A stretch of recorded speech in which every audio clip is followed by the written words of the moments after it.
Hello, ladies and gentlemen, and welcome again to Syriana Analysis. I'm your host, Kevork Almassian. Thank you very much for tuning in to today's live streaming, guys. I appreciate you all, whether you're watching us on YouTube or on Rumble. Today, I'm joined by a special guest from Beirut, Mohamed Sweidan. He is a strategic studies researcher, writer for different media platforms, and author of several studies in international relations.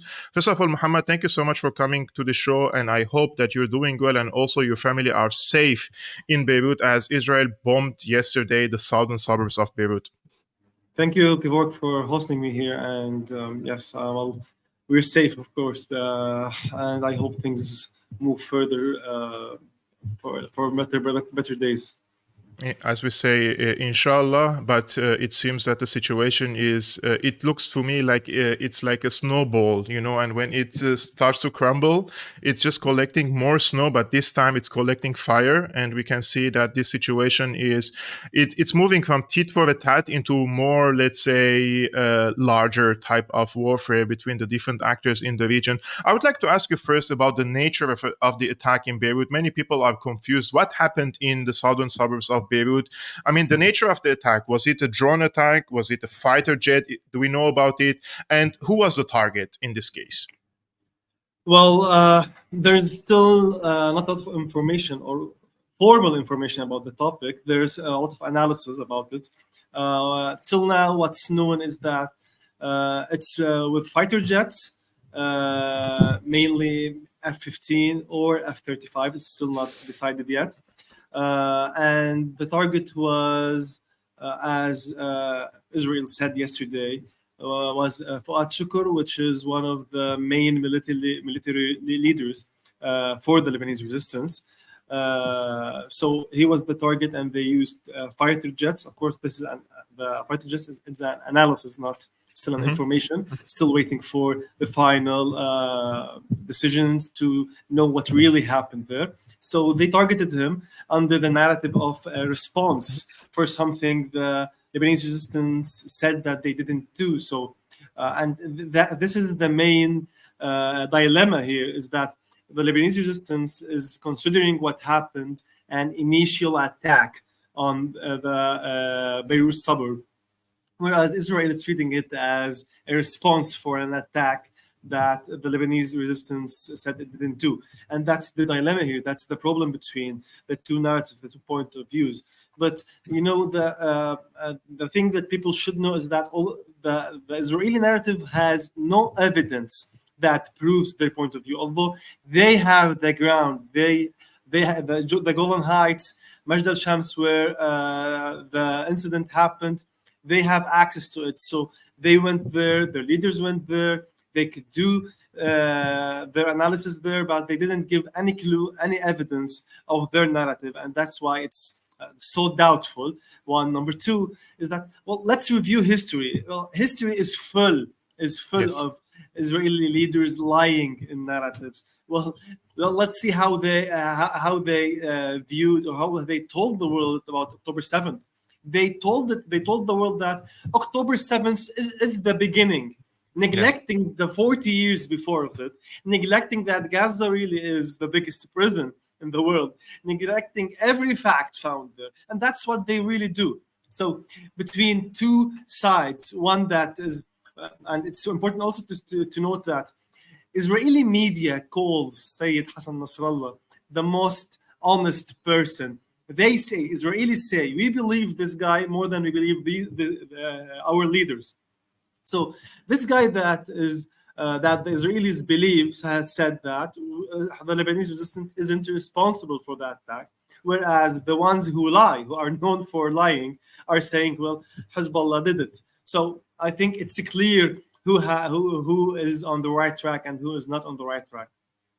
Today I was writing a script for a video I wanted to post tonight on X, on my personal account. It's like a short video, and this is what I wrote the introduction. I said Netanyahu goes to the United States, gives his infamous speech in Congress, meets with American officials and the intelligence community, and the official reports indicate that or claims that the Americans told Netanyahu they're not interested in a wider regional war in the Middle East. However, while Netanyahu was in Washington D.C., a mysterious first attack happened in the Syrian-occupied Majd al-Shams town, which is currently located in the Golan Heights, that is occupied illegally by the Israeli occupation forces under every UN Security Council resolution and international law, which means this attack, from whichever side came, it came on a Syrian-occupied territory and not on an Israeli territory. So in any case, even if Israel attacked this place, The Syrians, it's an argument's sake.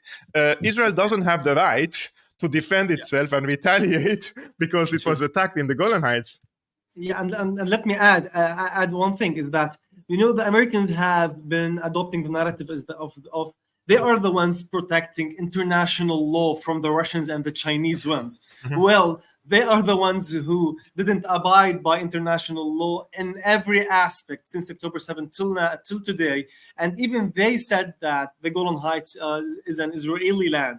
So yes. They are the ones who are neglecting the international law. So I mean, it's so clear what side of history everyone is, and it's so clear for people to decide. Facts are so many. And also, just let me add another goal for to return to the first point. Another main goal for the Israelis who want what they wanted to achieve from the attack on Beirut. Well, one is to kill Fuad Shukr, Hezbollah military leader, and another one is to be part or to play a part in the cognitive war Israelis are playing over the Lebanese people. Cognitive war is when an enemy tries to affect how the way you think, the ideas in your brain. Your brain is, or your mind is, the area of battle, the battlefield between you and your enemy. So they wanted to affect how Lebanese people, how supporters of the resistance think, to make them feel fear, to make them have a fact that Israel is the one with all this power. So they wanted to make sure that the attack is in Beirut, is in the suburb, and also the attack kills some civilians, so that in the mind of these people, in the minds of Lebanese people supporting the resistance, it's always fear there, in order for them to have less support for the resistance. And to be honest, and this shows how naive Israelis are.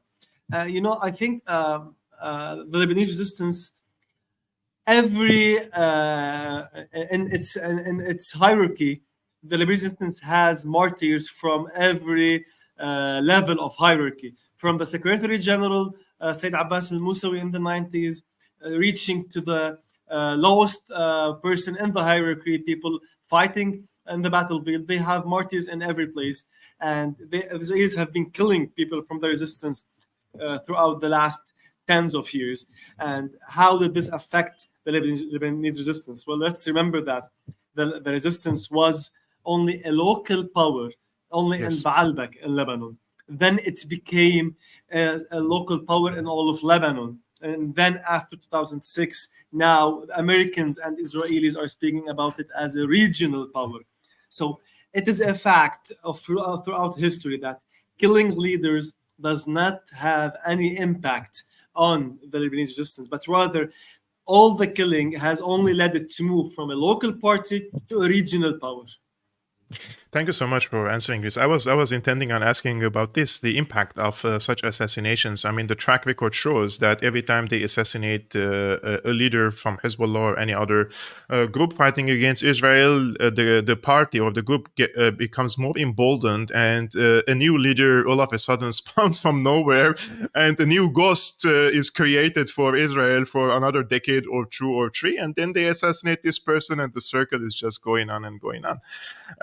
I wanted to ask you about the red line of Hezbollah, because I watched the speeches of Nasrallah because I would like to know what he says, and I would like to understand his literature and his argument.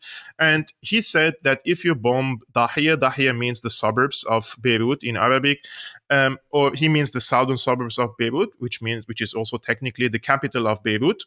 If you bomb Dahiya, then we will bomb Tel Aviv. And people ask me what's going to be the nature of this retaliation from Hezbollah, because they are still silent, right, about this case since yesterday. Yes, well, they are still silent because they are still searching for some information regarding what happened. regarding the red lines and how will Hezbollah react to it. Of course, there are several scenarios, but it's important to be realistic in speaking about this part. Many and Sayyid Nasrallah said this at the beginning of the war. Many things that Hezbollah said before the war may not be achievable during this type of war because we are working in a different context. So if Sayyid Nasrallah used to threaten Israel, for example, like if you hit the Beirut southern suburb, Hezbollah will hit Tel Aviv. Now the context is different. This is the first time this type of war is being held between Lebanon and Israel. This doesn't mean that Hezbollah won't hit Tel Aviv, but this means that there are so many choices that Hezbollah may find useful in order to retaliate, in order to react. Hezbollah may decide that the best way is to hit Tel Aviv. This is one of the choices, but this is not the only choice. I'm just explaining this in order for us to think out of the box and to know that there are so many choices. There are two main factors that shape Hezbollah's decision. First of all, Hezbollah needs to react, to retaliate in order to maintain deterrence, to return deterrence the way it was before. So it's obliged to have a retaliation. But Hezbollah will retaliate in a way that only achieves the goal, meaning that if Hezbollah finds that hitting a certain building achieves the goal, they will do that. If they find that no, they need to hit, for example, the airport in Israel, they will do that. Whatever they find suitable for achieving the goal of deterrence, they will do that. Hezbollah, it's now clear that Hezbollah is only using a certain level of power that achieves the goal. They are not going and searching for some show to make the people see it. It's not like Israelis work that they did to Hodeidah. They had this show in Yemen, but no effect. So Hezbollah doesn't work like this. Hezbollah uses a certain level of power that only achieves the goal. So they are going to do that in retaliation.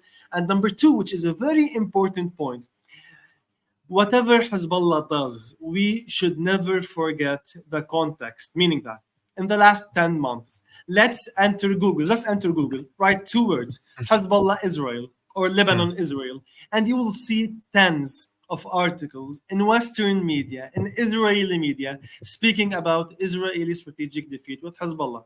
This is their opinion, not our opinion. This is what Americans are saying. This is what Israelis are saying. You can find it in the research centers and different media platforms. So it's very important for Hezbollah, whatever they decide how to retaliate, is to keep the same path, is to stay on the same path of achieving a strategic victory. Because, there is a huge difference between tactical victory and strategic victory. Well, there is no doubt Israel is achieving a tactical victory today. For example, killing Fuad Shukr is a tactical victory. As a matter of fact, he's a military leader. But on the strategic level, how can they use this tactical victory? They cannot, because the resistance in Lebanon is the society. It's not something coming from outside the country. It is the society. So you have to kill the whole society to get rid of Hezbollah. Well, if you killed only Fuad Shukr, then you only will kill one out of tens of thousands of people there. So it has no strategic effect. It's only a tactical victory. And, this is not my opinion. The first one who said it is Lloyd Austin, the American defense minister, or what I like to call him, the Minister of War. It's not Minister of Defense, as a matter of fact. So the American Minister of War has advised Israel, don't move from a tactical win to a strategic defeat.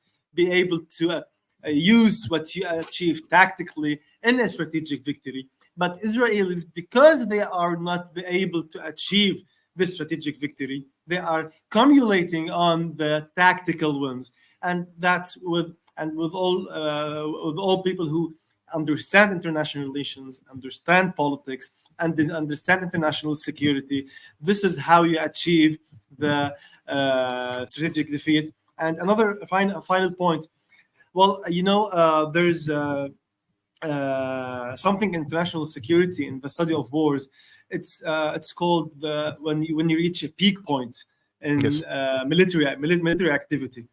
Americans told Israelis in April, 3 to 4 months earlier, you achieved your peak in Gaza. So, Let's yes. go and sign an agreement.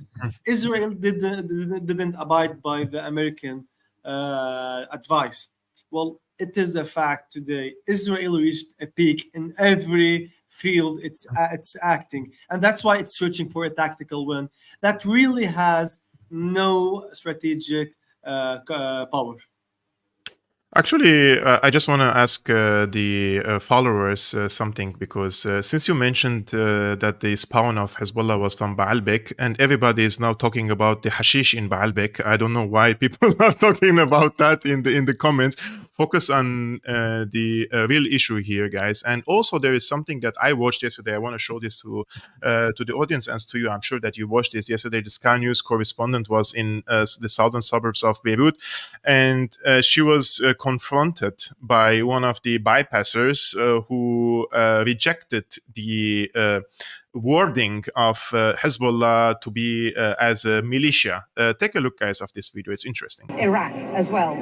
Obviously, Hezbollah is one of the very, very powerful militia and fighting groups. They are also part of the Lebanese government. Correct? They're freedom fighters. They're correct. Speak in the middle of that. You have to be careful when you speak. Absolutely. This man is correcting me, saying that they're not militia. They are freedom fighters. They have been brought up to defend their countries in 1982, and they defend us. They're not militias. Don't call Hezbollah as militias. Okay. They're freedom fighters. Right. Is that very clear? Very clear. You can call whatever you want militias, but not Hezbollah. Hezbollah is every one of us is just like us.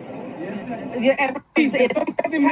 do you believe has happened here? I don't care about whatever. Just don't call them militias. Okay. Militias, they are just like whatever. To explain to the outside audience who's I watching you don't now. want to explain that. Okay. Just don't call them militias. Okay. You Come here and know your agenda. How do you speak in front of all the I've world? got no agenda, sir. Okay. So, Mohammed, you watched this video. I don't know if you saw it now, but it seems to me that the people, I'm talking about the grassroots, the ordinary people in Lebanon, in Syria, in Palestine, in Iraq, in Iran, in South Africa, in China, in Russia, it feels to me that the people are also, they're fed up, and they're also emboldened, and they're confronting these arrogant journalists, which is something that I did for a really long time, like really facing them to the face and then getting blocked for saying that. But now the people are also fed up. They feel like they're empowered, and they are no more going to buy the BS of these journalists coming to our countries and then spitting to our faces and making it like a CV. Oh, I was in Beirut when the explosion happened in the CV, like they're trying to improve their careers on our backs. I feel like the people are also, they have become more emboldened and strengthened in terms of confronting these narratives again vis-a-vis the mainstream media. Now we have the case of Ismail Haniyeh. Many people also in the chat and in the comments on X, they say this was a major humiliation for Iran, something that a major security breach that happened there. However, I got two tweets here. I want to show you these tweets, and I would like to get your take on them.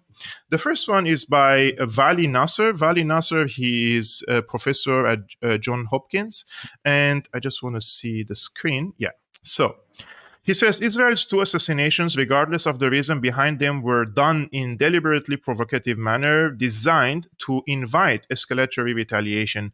Unable or unwilling to restrain Israel, US is sleepwalking into a larger war that it doesn't want. It has put itself in the crazy position of hoping for restraint in Beirut and Tehran. The second tweet is from Joshua Landes. Professor Joshua Landes says the Israeli assassination of Haniyeh in Iran cuts off Americans' main negotiating avenue with Hamas. Not only does it push Iran to escalate, but it leaves Washington and Bill Burns eyeless in Gaza. Israel killed U.S. efforts at a ceasefire in one blow. I would like to ask you, some people argue otherwise, and they say, How do you know that the Americans do not want escalation in the region? On whose side are you in this?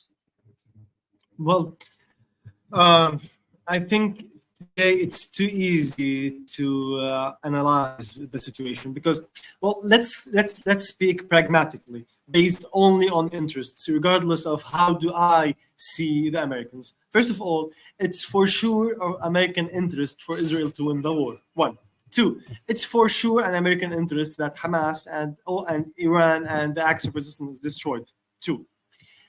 But three, for the US, although this is these are interests, but for the US, and it has been saying that in all official papers.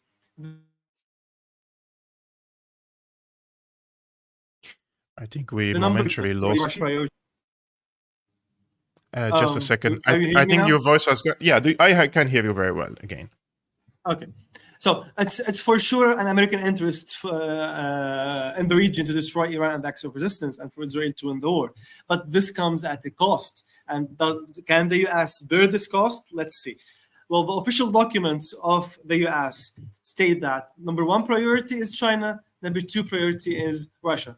Well, since October 7, let's see what's happened in Ukraine. Since October 7, the American assessment is that Russians are achieving on the ground field, on the battlefield in Ukraine, what they couldn't achieve in the last period of time. So the Russians are moving forward in the war. The Russians are moving forward in the global stage, international politics. So does the Chinese people. So while Israel is dragging the US into the Middle East, into West Asia, Russia and China are moving forward in their plans. And this affects the number one and number two priority for the US. So this is the main cost the US is paying, one. Two, let's never forget, one of the main tools of the US globally is soft power. It's building images. It's having a national brand. This is what they have been paying billions of dollars to achieve, being the number one democracy, number one country who protects human rights. This is their national brand. Well, what's the cost they paid in this war? Their national brand is destroyed. No one today believes the US cares about human rights. No one today believes the US cares about democracy. And this is what happened with university students who were dragged on the streets, who were put in the prison, who were attacked. Well, even Kamala Harris today is describing these people, those students, as ones getting paid from Iran. Well, this is just hilarious. Well, if everyone who protests against US is being paid from Iran, well, let's ask ourselves, from where did Iran get all this money? If you're having all the sanctions on it, then they achieved the goal. It's too stupid. At one side they say Iran is sanctioned, they don't have money, and another side they say that Iranians are paying for university students to protest in the US. So two different point of views. Anyway, so the cost is the national brand of the US soft power. Two. Three, the third cost is that the US believes that the main goal or the main way to achieve its interest in the region is through normalization, the Abraham Accords. They want Israel to be part of the region. They believe that to achieve this goal, they need to use soft tools with the normalization deals.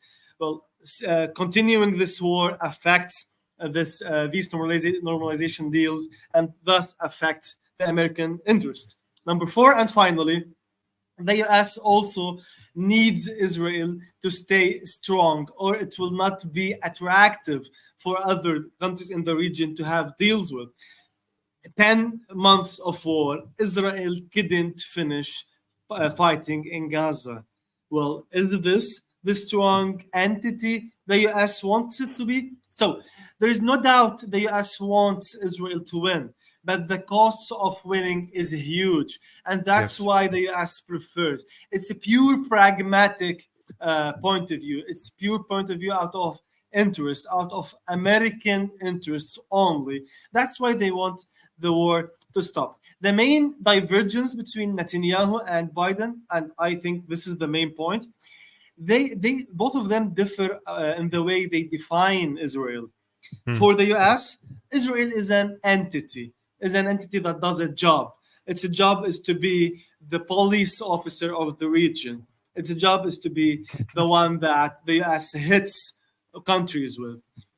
For Netanyahu, Israel is not an entity. It's a Jewish state. A Jewish Yes. state this means that it may, at a certain point, have different interests with the US, and that's what's happening today. So I think deep inside, the difference is how both leaders define Israel between an entity and a Jewish state, and that's why there's a divergence of how they achieve.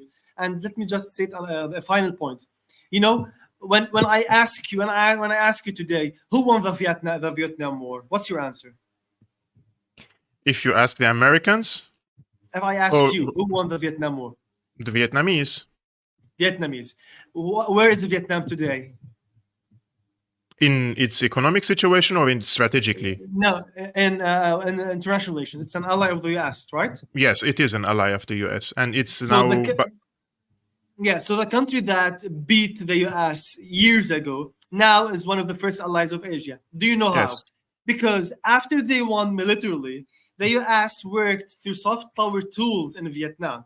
Let's see how many Vietnamese people are in the US, how many Vietnamese students are in the American universities, how many Vietnamese business people are working with American and Western and European companies, how many American companies are working inside of Vietnam.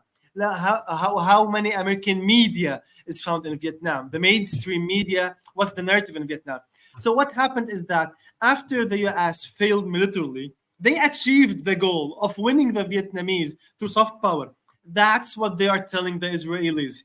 They are telling them, you have been fighting Palestinians militarily for the last 40 years, and you want to achieve the goal. We learned that after being defeated militarily, soft power achieved, and Vietnam is our ally. Use soft power, and Palestine will be your ally. And that's the American lesson. The Israelis are not abiding by it, and they are still insisting on continuing militarily. And studying history, Afghanistan, Vietnam, Iraq, different countries in the region, depending only on military tools with such groups means you'll be defeated. If the US was defeated in Vietnam, if the US superpower was defeated in Afghanistan, if this superpower, the empire in the world, was defeated in Iraq, then definitely Israel is going towards the defeat in Palestine.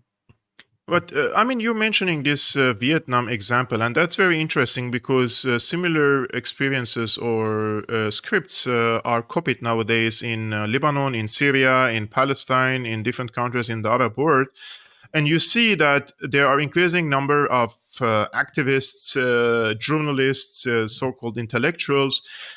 Their sword is always directed at the groups fighting against Israel all the time. Like, they criticize them, they demonize them, they discredit them based on the argument that they don't want these groups to govern their people for domestic issues. But we know this is only the surface. Deep inside, this is to weaken the any type of, let's say, resistance against the American-Israeli hegemony in the region. So your argument is correct. The Israelis may or could win more people in the region if they stop bombing them, because some of these people, unfortunately speaking, they're very, very powerful in terms of their influence. They're working in big outlets, and they're creating job opportunities for the younger people. So the hard power in this case is not really playing on the side or in favor of the Israeli interests in the region. But we have also different category of people. And I'm speaking of people in the Arab world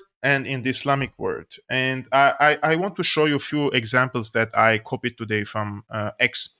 The first one is from this page, for example. This page says, Ismail Haniyeh was safe in Qatar, was safe in Turkey, was safe in Egypt, once set foot in Iran, and he gets assassinated. Iran is a traitor. The second one is from a very famous activist. I call him CJ Watermelon. He says, I won't be surprised if we learn Iran willingly gave up the Hamas leader's whereabouts in return for de-escalation with Israel. Iran and Hezbollah have desperately been looking for an off-ramp in this conflict. Finally, another tweet, and I saw tens of them today. This is coming from Gaza. he maybe blocked me now. He says, "Don't trust Iran ever." I think he just blocked me like a few seconds ago. Oh no, he deleted the tweet. So he just deleted the tweet because he said, "Don't trust Iran ever." And after the criticism, I said, "Turn off Al Jazeera." And like there are so many people, in my opinion, participating in this campaign. And what I think about this case, I don't know if you share it, I think this is a psyop operation. It is psyop following the assassination of Ismail Haniyeh to create division within the pro-Palestine community. This is vertical divisions between Sunni and Shia and between Farsi and Arab. And this is all playing in the hands of Israel, right? Like, why do these people participate in it, willingly or unwillingly? I will tell you something. First of all, it's important for people to know that the same people who are today saying that Iranians are the ones who killed Ismail Haniyeh, they are the same people who used to say yesterday that Hamas has a very good relation with Iran, and this is the problem. This is our problem with Hamas. That Hamas is an Iranian group. So yesterday Hamas was an Iranian group, but today Iran killed Hamas political leader. So this is too stupid to reply for. I mean, two very divergent opinions in just 2 days. Number one. Number two, I really advise people to never believe the first thing they read. Just try to search a little bit. Give 10 minutes of your time to read. You'll find the truth. The truth is found everywhere. People like me, you, tens and thousands of people are trying to give different perspectives. If you search for them, you'll understand what's happening from another perspective, and you'll know that the truth isn't found there. One. Two, I don't agree that it's a problem between Shias and Sunnis. I think it's a problem between some political parties in the Shias and some political parties in the Sunnis. It's not between two religions, as it's between the people who politically reflected. Because you know what, one of the main things that the Americans said is that the most hurtful thing for us to lose in the region is that we paid billions of dollars from the year 2000 till today to convince Sunnis that Shias are coming to kill you, that Shia people have their own agenda. They don't care about you. You should fight them. You should. And you know, in 2006, Sayyid Nasrallah's picture was in every Muslim house in the region. It was in Egyptian house, Egyptian people's houses, Syrians, all Arab countries. Today, many people in the Arab world believe he is a terrorist, and that's what the Americans did. They worked on that. What happened since October 7 is that it destroyed projects worth of billions of dollars for American governments. It's because the only people who stood with Palestinians, I'm sorry to speak sects and religions, were the Shias. Were Iranians first, then were Hezbollah and Lebanon, then Yemenis, then Iraqis. It's the Shias who stood up with Sunnis, and that's a fact today you can't ignore. Let's see where Sunni governments stood. Well, Saudi Arabian government, I don't think we need to prove anything about it. UAE, Turkey,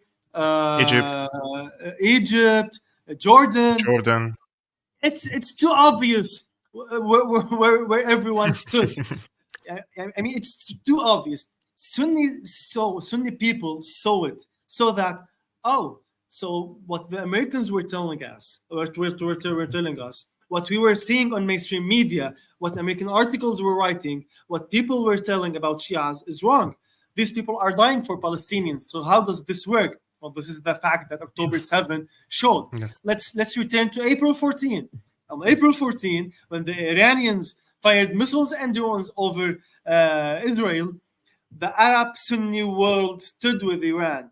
This reflects destruction of projects worth billions of dollars for the Americans, and they are telling their governments that this is one of the most main things we lost.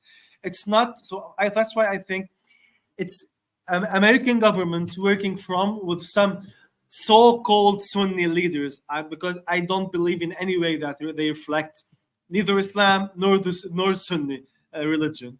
but political figures that are in power in the name of Islam. They are not, of course, they are not fighting Islam. So these are the ones who are trying to tell people about the divergence, which October 7 destroyed. And Yes. and as I said at the beginning, the two narratives are the same. The same people who said Iran killed Hamas are the same people who said we don't support Hamas because it's an Iranian tool. So it's so naive and stupid to adopt these two narratives at the same time. Yeah, I would just give a shout out to a few members of Syriana Analysis before we go to the last question of this live streaming. Tanvir, thank you so much for becoming a YouTube member of Syriana Analysis. Alex says America has no president and the vice president is in makeup for a Hollywood video. I think you're referring to this phone call between herself and Barack Obama endorsing her. Estras Santos says the American war machine doesn't want to win anything. They just want to make more and more war, no matter the reason, no matter the opponent, no matter the result. Yeah, this is one of the reasons for this endless wars, for the war machine to generate profits. And finally is the Ancient for the super stick. Thank you so much. Mohamad, 800 people on YouTube are watching this live streaming now. Where can they find your work? I already posted your X account in the description below and your profile on the Cradle in the description below. Do you want them to go to somewhere else as well? And I mainly publish on Twitter, on X, and I mainly write articles on the Cradle Media. People who speak Arabic, I publish some short videos also on Instagram if you're interested. The same name as it on X. And before we end, I only want to add one important point. Well, sometimes I ask myself, why are we supporting the resistance? Why are we willing to pay what we are paying, not only in Lebanon, but also in the region? And I try to think about this pragmatically from a pure interest point of view. I advise everyone to put themselves in my place. On the borders with Lebanon, we have the hugest military entity in the world. Well, and when I tell you that it's the hugest, I'm not exaggerating. I have an article inside the Cradle that proves why Israel is the hugest military entity with numbers regarding how much weapons they have, how much military aid they get, the number of soldiers they have, with respect to the area they cover. They become the hugest military entity in the world. So yes. Let's put yourself in my place, having the hugest military entity. One. Leaders of this entity just threaten Lebanon, everyone and then. Israel has a huge history occupying Lebanon. It's not embarrassed with telling us that it has interests with occupying our country. How would you react? You have two choices. Either accept to be occupied, and then you'll face what Palestinians are facing today. Or you'll support resistance and will to pay whatever cost you have in order to achieve the goal of liberating your country and getting rid of this entity on your borders. And that's what I believe we did. At the same time, I'm realistic in seeing Israel. I do know how strong Israel is. I do know what support it gets. I do know that nuclear powers in the world support this entity. I do know that it has one of the most important intelligence networks in the world. I do know all of this, but at the same time, history proved, it's not my belief. Realistically, history proved that having little amount of power, well, knowing how to use it, you can achieve the political strategic aim of the war with a very strong entity. And that's what we are doing. And that's what we believe. And that's what drives us to fight Israel, to stay strong. And we're going to stay strong until we win this war.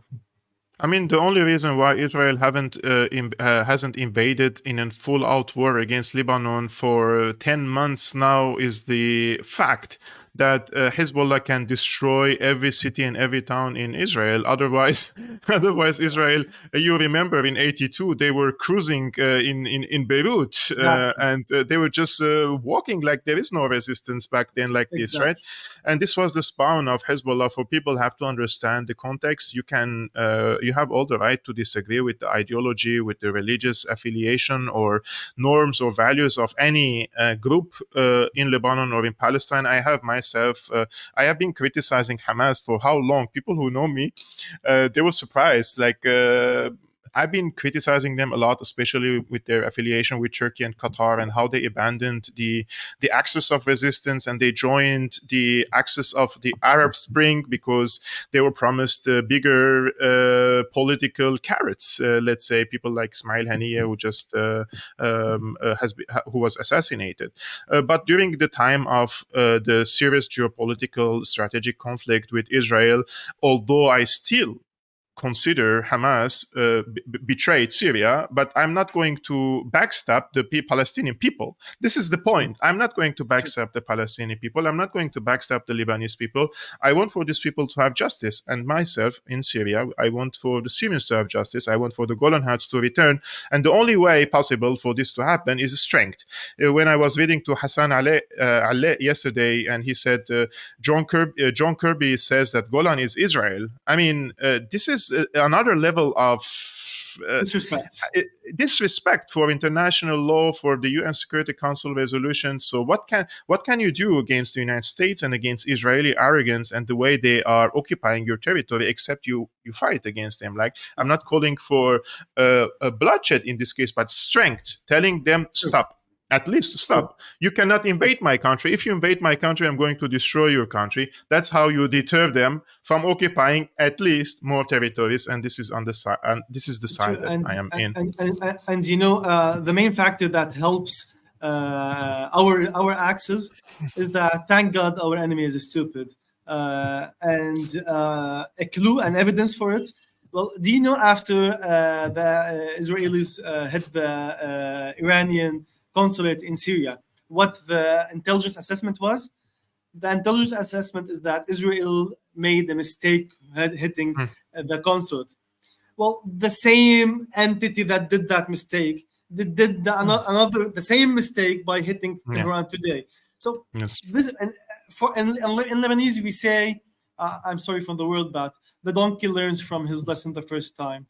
It seems that they still insist to do the wrong thing the first time and second time, and thank God our enemy is stupid. Yeah. I just want to reply quickly to Lior. He or she says, how about what Assad did to its own people, killing thousands and millions immigrated? And I think if you watch the mainstream media, of course, you will come to this conclusion. I have been reporting about this for a very, very long time. What happened in Syria was a covert operations by the CIA. They had $1 billion budget every year to arm and train jihadists, including al-Nusra, which is an affiliate of Al-Qaeda. They supported ISIS in Syria, and they supported various types of terrorist groups in Syria. And this was an armed insurgency against the government, which responded to this armed insurgency. And any country doesn't tolerate an armed insurgency. This was not a peaceful revolution against Assad. This was an armed insurgency against Assad. But if you watch the mainstream media, of course, you will think that this was a peaceful revolution against him. The fact is that if he left Syria in 2011, I would have called him a traitor. He stood his ground. He fought against these so-called jihadists and those terrorists who destroyed our cities and stole our manufacturers. And they collaborated with Israel, with the United States, with Qatar, with Turkey, and the rest of these countries in the region. So this was all for today, guys. Thank you so much for tuning in to today's live streaming. I appreciate you all. We're around 900 people watching. I would really appreciate it if you just hit the thumbs up before leaving this live streaming. And don't forget that the X link or the Twitter account of Mohamad is in the description below. And if you like to support this independent work, you can become a patron. The link is scrolling on the screen, patreon.com/Syriana Analysis. And I will see you tomorrow. Tomorrow is Thursday or Friday? It's Thursday. So Thursday, 5 p.m. Central European Time, 11 a.m. Eastern American Time. Peace be upon you, upon your families. And thank you so much, Mohamad, again. Thank you.